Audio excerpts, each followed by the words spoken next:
marginalized group.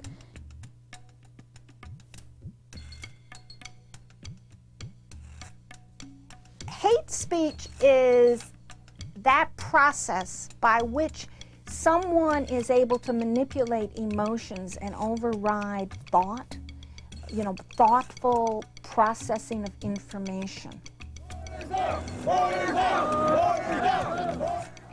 That's a really tough area. I'm a card-carrying member of the American Civil Liberties Union, and I believe very much in the rights of people to say what they want and to say what they think and to print what they want. And I think, though, that you get into situations where people get into positions of power, radio talk show hosts and televangelists who have a lot of influence over people. This is the beginning of the white civil rights movement in this.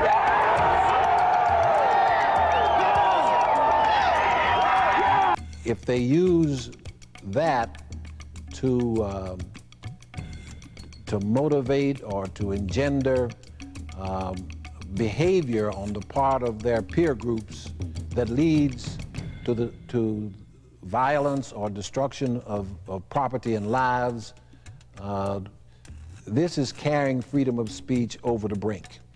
Nigger go home! Nigger go home! Nigger go home! Nigger go home! There's many instances in American history where mob leaders have incited a group to go hang somebody or burn down something. And hate speech leads to not better understanding. Hate speech leads not to more knowledge, but hate speech leads to action that is aimed at hurting someone.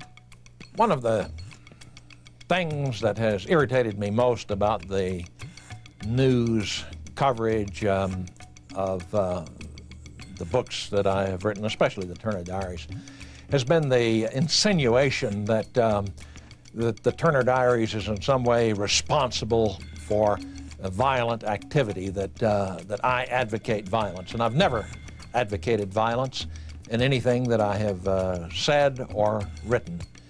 Yeah, this is a difficult issue for the American Civil Liberties Union, among other organizations, because we do believe very strongly in the First Amendment, but we also really hate intolerance and bigotry.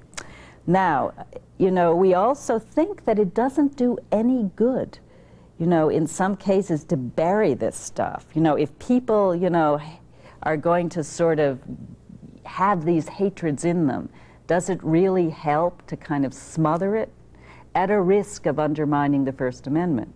Or wouldn't it be better to try to counter this expression with other forms of expression? You have various social groups, religious groups such as the White Aryan Nation, neo-Nazis and skinheads, and they all have their own little ideology. But this is America.